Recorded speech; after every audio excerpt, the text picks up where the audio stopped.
My today's topic is,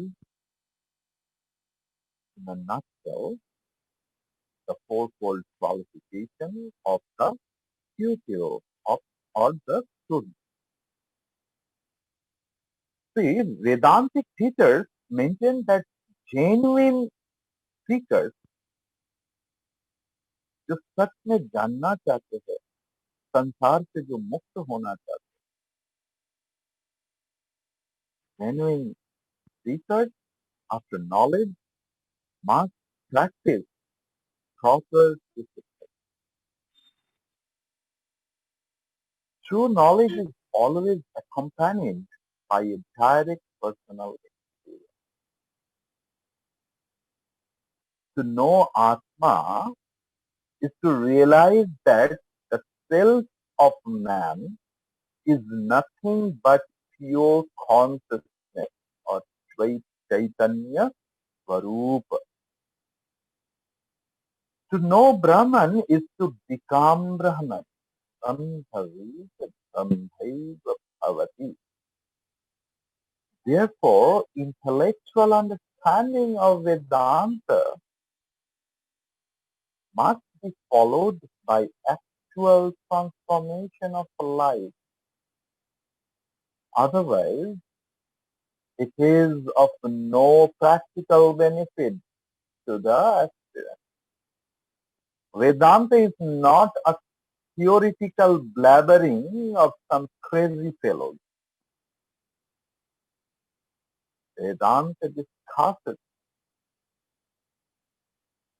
hardcore reality and the practicality of life. Further, much of our reasoning is the realization of our desires. Most people understand a thing the way they want to understand it.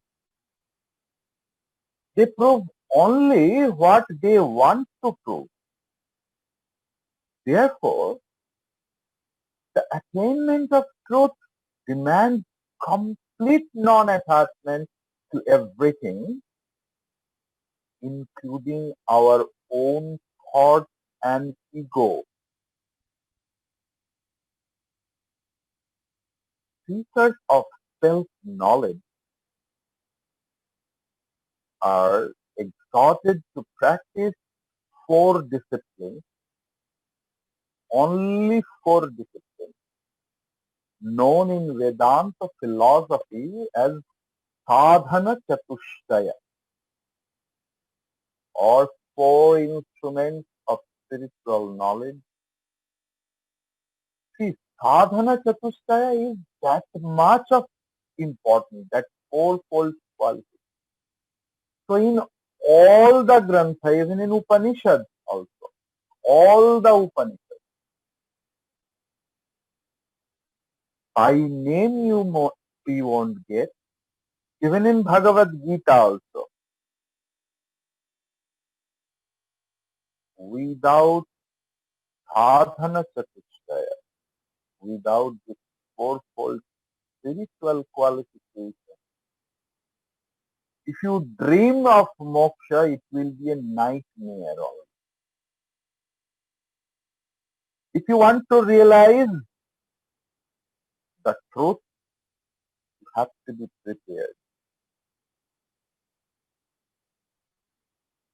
I am a science graduate, maybe, but it was a pure science. If now I want to attain or want to do PhD in tooth extraction, will I be eligible to do that? May I understand all those things? Maybe there is some intellectual understanding, but I am not qualified enough to do that. So, if I want the spiritual growth, I have to be qualified one. And that qualification is called the fourfold qualification prescribed in Vedanta. What are they? The first one is Viveka, or discrimination between the real and the unreal. This is actually an intuitive and unshakable conviction of the mind that Brahman alone is the real substance and all other things are unreal and illusory. Discrimination is the first and foremost discipline. Without it, the second one, namely renunciation, is not possible. Without discrimination, if you want to renounce anything else, that is like the difference between living in Gurukul with the Guru and living in the prison.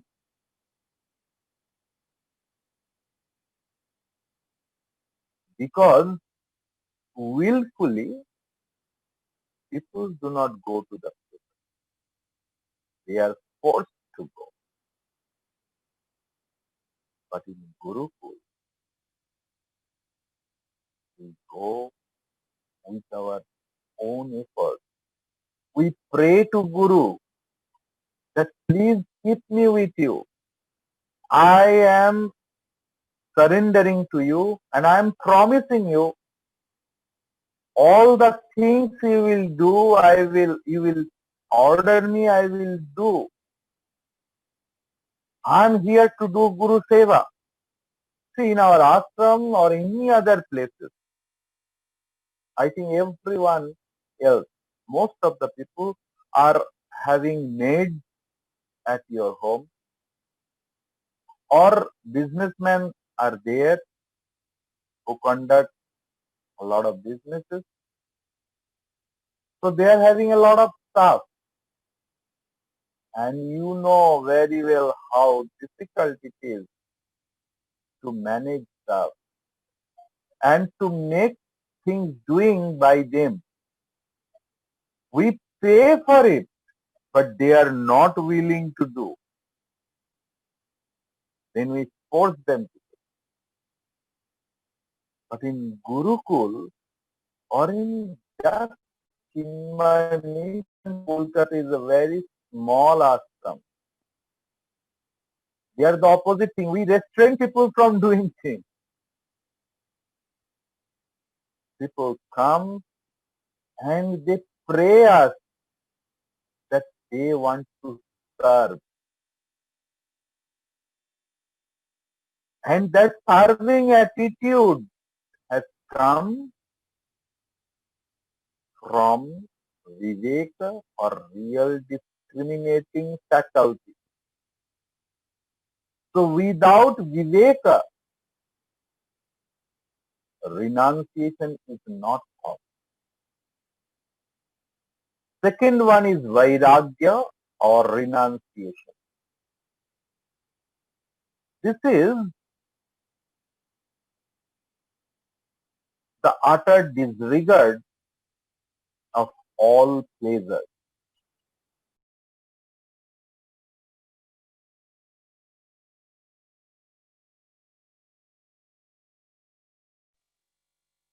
So Vairagya, actually this is utter disregard of all pleasures,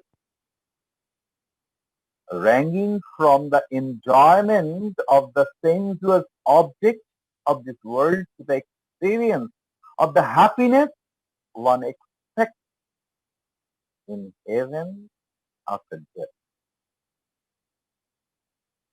From the teachings of the scriptures and personal observation,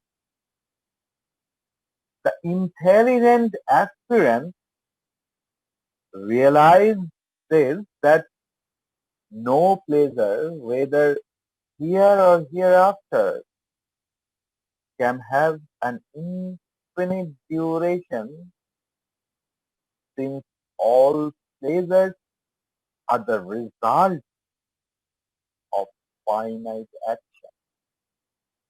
finite action can never produce an infinite result. How is it possible? Even good actions such as charity, study, or worship are finite by nature. Their results also are finite. Self-knowledge, as we shall see later on, is not the direct result of any action. It always exists. The Vedantic discipline merely removes ignorance. The barrier to this knowledge and the glory of the self shines forth. This discipline may be compared to a wind that blows away a dark cloud, hiding the radiance of the sun, immediately revealing the solar orb. As the sun is not the product of the wind, so also the self is not the product of the discipline. But worldly happiness is the direct result of our action. Dhanachannamarka, dhanachannadrishtihi. Sometimes, you know, the weather is very cloudy, very, very cloudy. And what is our general understanding? That cloud has covered the sun. In respect of sun, how small is the earth? And in that earth, in some portion, maybe two districts or one district, Howrah or Kolkata or anything, it is covered. So the cloud can't cover the sun. Cloud actually covers our vision. Vedanta clears our truth is there, knowledge is there, itself the power.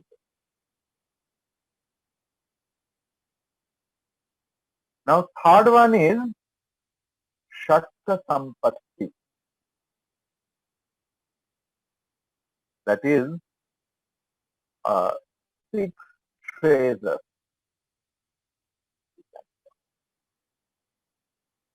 What are they? These form the ethical foundation of spiritual life. Their practice actually prepares the inner faculties for the cultivation of higher knowledge. They are as follows. First one is Shama or calmness. The dwelling of the mind on Brahman after it has detached itself from all sense objects to form knowledge of their inherent effect. The concrete effect of this discipline upon the aspirant is that he devotes himself entirely to hearing about Brahman from a teacher or from the scriptures,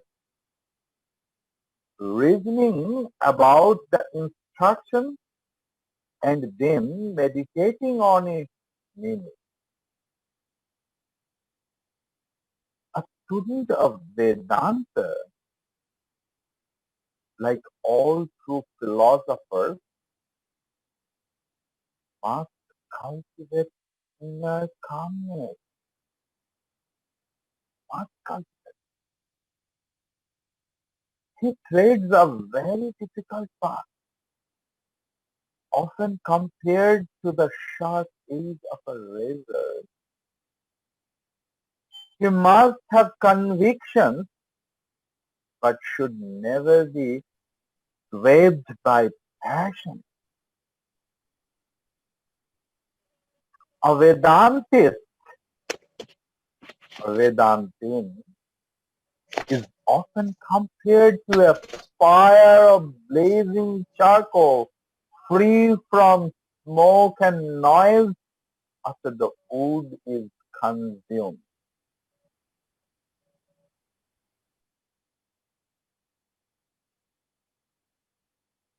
Second one is Dhamma. First one was Shama. Second one is Dhamma in six phrases or Satyasam. Dhamma means self-control, restraining the organs of both perception and action from their respective objects and keeping them under control. The organs of perception are those of tasting, hearing, smelling, seeing, and touching. The organs of action are those of speaking, grasping, moving about, procreating, and evacuating.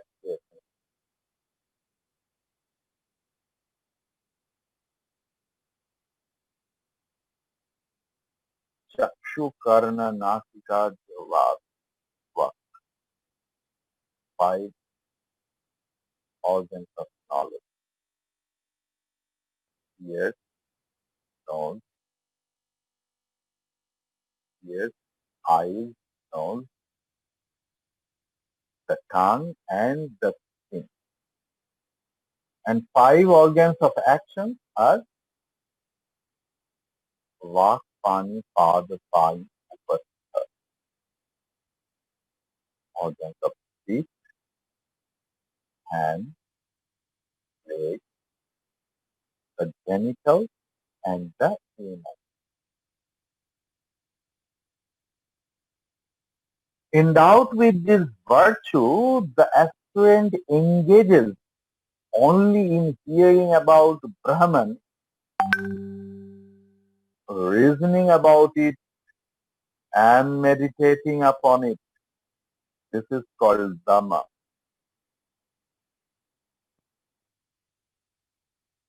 Third one is Uparama or Uparati or self-settledness. You can say self-settled. It's a function of the mind which presents the sense organs restrained by other previous two, Shama and Dhamma, from drifting back to their respective objects.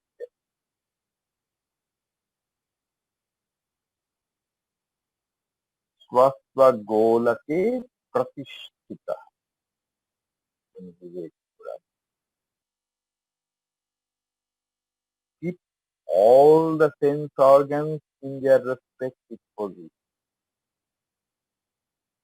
Practically what happens when we see anything, either it may be an idol of a god or any fruit or anything else, our mind goes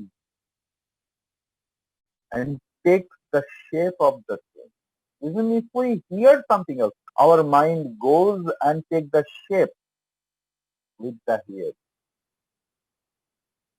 through the respective organs. Organs are not the physical one. Here sense organs means the ability portion. Okay. Because sometimes we know, even in the class also, you are seeing to the Acharya is teaching, but your mind is somewhere else, taking a form. Our eyes are open. People will think, oh, what a good you know. Mon sui jani tarani jani. I know and my mind is.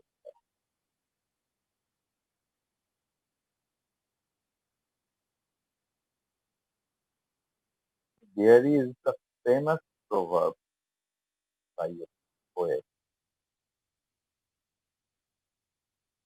I will transform it by the virtual taking permission from that poet.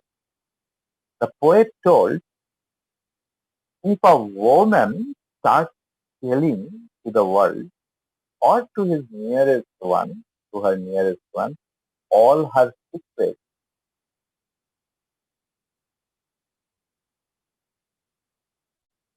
there will be a blast in the whole world and just transform. If we all, irrespective of men and women, start telling our all secrets to the world,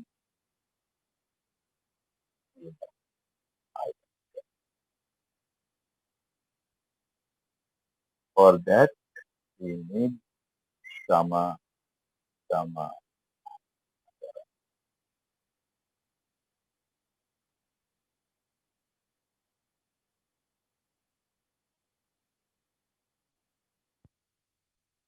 The virtue, according to some Vedantists, means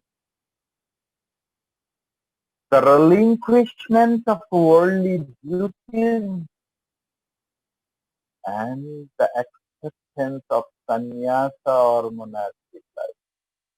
Mainly, it is the idea theory of Bhagavan Shankaracharya. Fourth one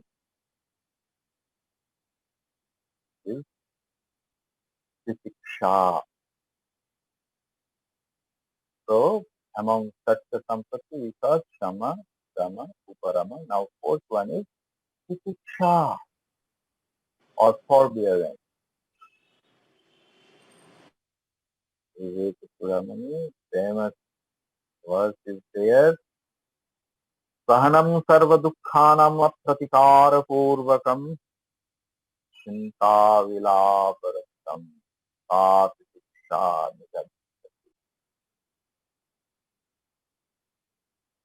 The endurance of all afflictions arising from the contact of the senses with their object.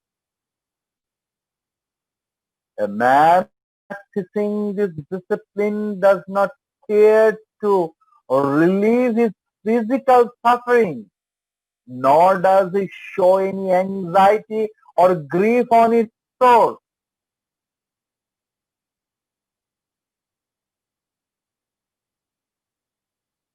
By means, by means, by means of this discipline, the aspirant remains unagitated by heat and cold, pleasure and pain, love and hate, caring and ignoring, and the other fears of opposite. Not only restraining, the aspirant will try to restrain it physically. Even in mind also the aspirant will not murmur, Sometimes if our opponents are very powerful, we can't afford it with that. But in our close circle or in our mind, oh, I could tell this, that good remains always good. Physically we can't. But internally we get cynic. Diksha means getting free from all such afflictions externally and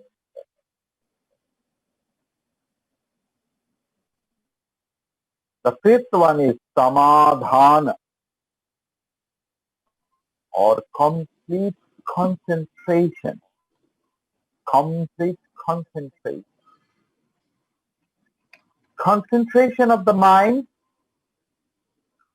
How is it possible? After it has been disciplined by the practice of the above mentioned virtues on Brahman as taught by the scriptures and by a competent teacher.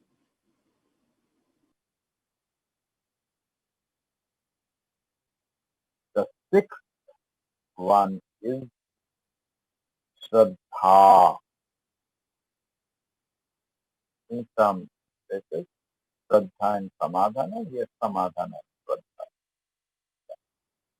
Shraddha. Shraddha means faith, not blindfolded belief. Actually, Shraddha has no English translation, proper translation. No words, appropriate words are there in English for Shraddha.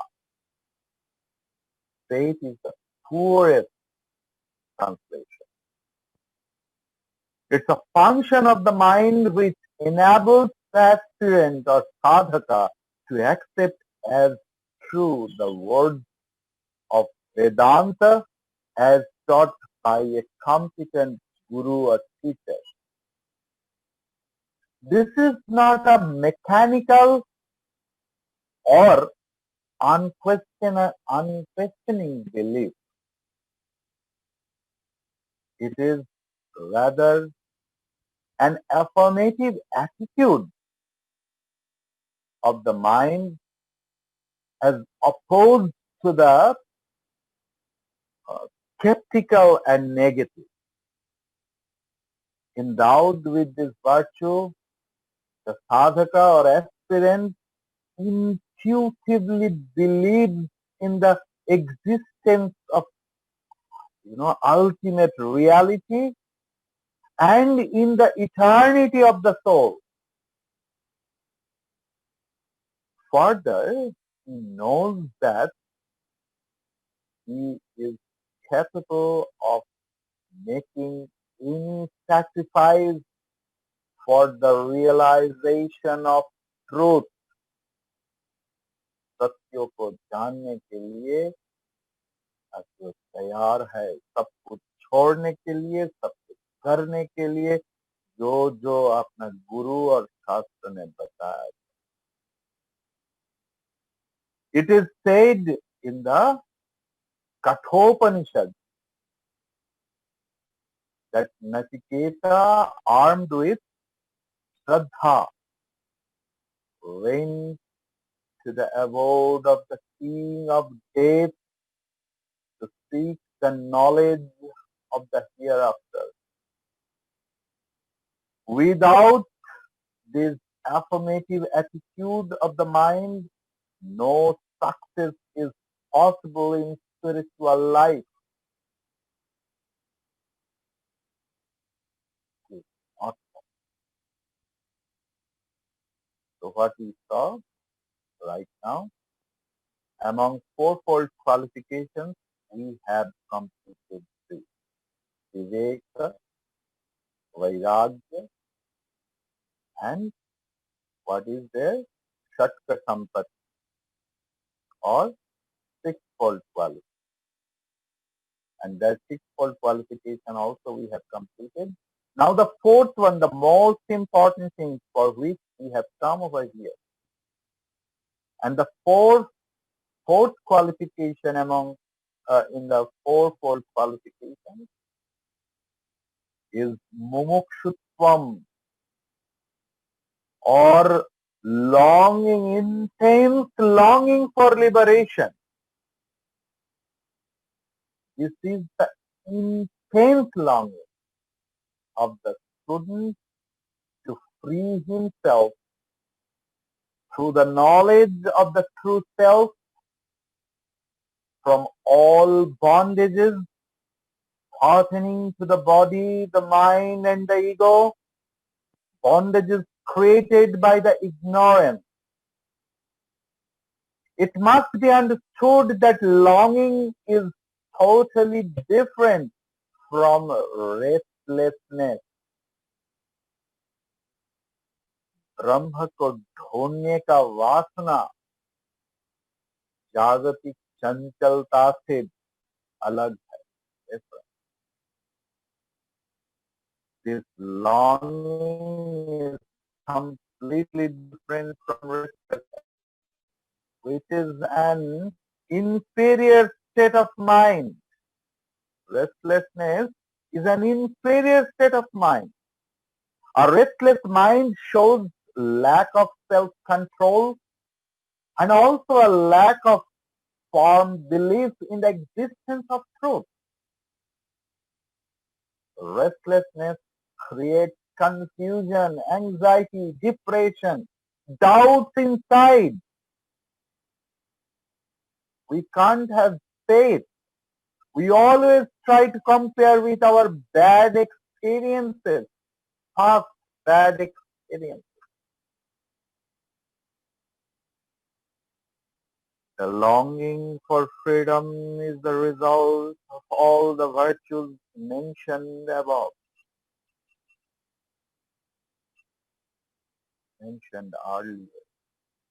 I told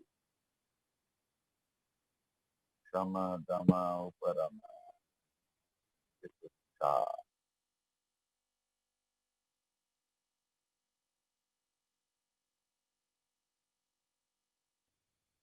Samadhan,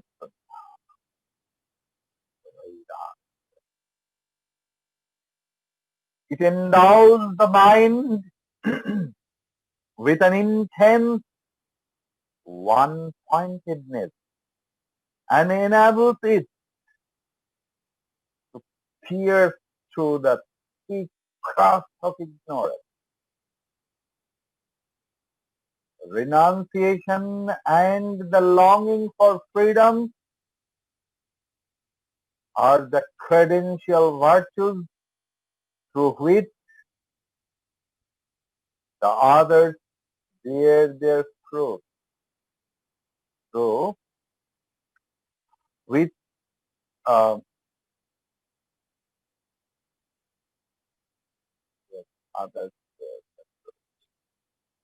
without these, the mere ethical disciplines is only a veneer of spirituality.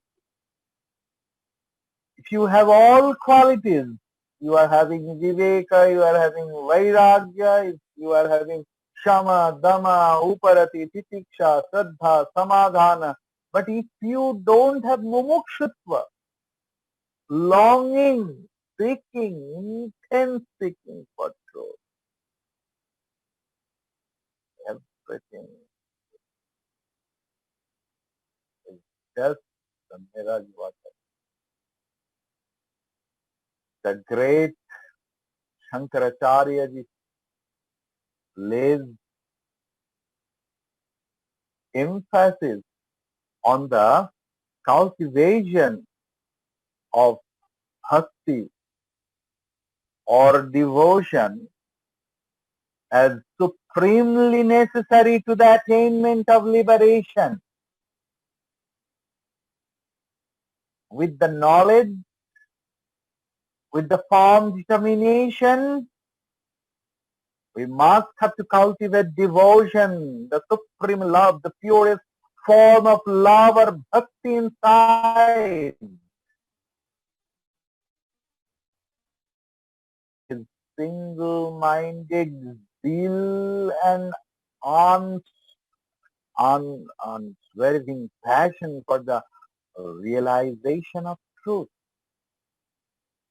Without this emotional urge, the aspirant often becomes lost